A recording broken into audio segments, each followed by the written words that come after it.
Right here is a 1982 Chevy half-ton square body that I used to drive. It has a 305 in it that's not factory. This is actually a diesel truck from the factory, so I don't even know what kind of 305 that is.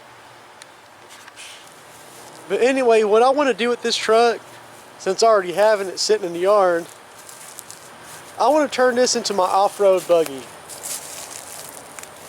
I accidentally sold the gas tank out of it, and I accidentally sold the bed off of it.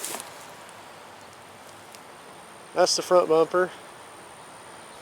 It's just been sitting here in the yard with all this brush and stuff growing around it, and I decided I want to do something with it. That exhaust is actually kind of nice. It has some true duals. It's all rusty, but it's kind of done kind of neat. Here goes the inside.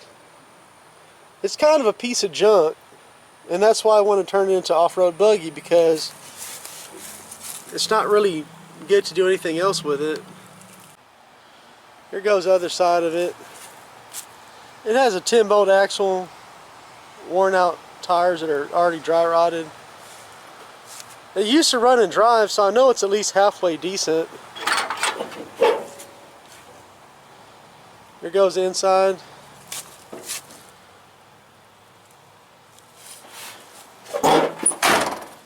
Okay, so here's a little story. Back a while back, I tried to paint this truck, and that's why you see that the front fenders, the bodywork's kind of done on it.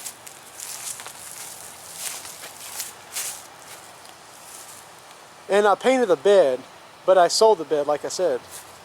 When I was trying to paint the truck, I already had the bed primed out, and I got into this area. Some serious rust, right? And that's whenever I discovered that if you want to be able to restore vehicles, you have to learn how to paint. You have to learn how to weld and paint and do body work. So that might sound dumb, but that's what kind of got me on this welding craze, to where, like, for the past 2 years I've been trying to learn how to weld. I've since then bought 2 welders, and I've been trying to learn how to weld. I already know how to fix the motors and stuff. I've used to do that back when I was 16 years old. I knew how to fix this. Anyway, I do also have that other parts truck that has a bed on it, so I might use that bed for this one. But yeah, so the plan is to turn this into a off-road buggy. I'll probably end up swapping in a front axle and stuff like that. I don't want to just be all over the place like what my channel has been so far, but I also kind of have an idea that I'll just fix the motor, and then maybe if there's some kind of two-wheel drive mud racing or dirt racing, maybe I'll try to do that. Anyway, the first step is to get this thing running. That 305, what I remember from it, it ran fine, but it had a lot of blow-by, and it was starting to foul the plugs and stuff. That's why I quit driving it. Alright, so what I'm going to do, I'm going to take this piece of paper and write down all the things that I see that it needs in order to get it running. You know, just see what it's missing. Gas tank is the first thing. Anyway,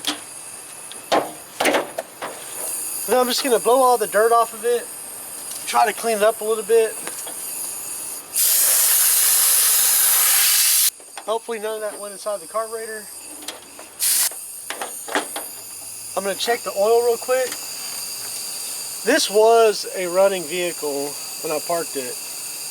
I know that for a fact. It has oil in it. That's full. That's probably about a quart low or something like that. That's good enough. Okay, so I just blew everything off the air hose. Let's take a quick look. Obviously that exhaust manifold is missing. PVC, that's supposed to be the PVC's not hooked up. So I'm gonna write that down. I'm gonna write all this down, but let's just go over it real quick. Obviously the plug wires are gone. The distributor's still in place. Plugs are in it. both of the battery cables are here. Here goes your positive, and here goes the ground. That looks a little sketchy, but the alternator's still hooked up. The fuel line's still there. There's too many fuel lines, but whatever. The belts are still on it. I know that everyone's not trying to build an off-road buggy like I am, but this stuff is going to apply to anything that has a stock small block Chevy with a 2-barrel carburetor on it. And that's one of the Gen 1s, like the old school small blocks. Anyway, the things that I found that it's missing is obviously a gas tank. It needs a fresh battery. It needs plugs and wires. Oh, I'm sorry, it needs plug wires. It has the plugs in it. It also needs that PVC hooked up, which is not going to stop it from running, but it kind of needs that hooked up and needs some coolant in it. Well, I'm going to go ahead and gather all these things up in the next couple of days. I'll continue this project whenever I gather up all those things. But anyway, yeah, I'm going to be mostly fixing everything stock, even though I talk about this off-road buggy thing, which I'm going to do that. But, you know, most of this stuff I'm going to get it working first so I can at least move it around to the front garage over there, so that way I could replace that motor, because I know that engine runs, but it had a lot of blow-by and it was starting to foul the plugs, and that's the reason I parked in the first place. It needs to be rebuilt, but it does run. It will run. And the transmission's a turbo 350. It works so far. And the axle is a 10-bolt GM with 273 gears. And anyway, I'll get into all that later on. If you found this video entertaining, please like and subscribe. The end.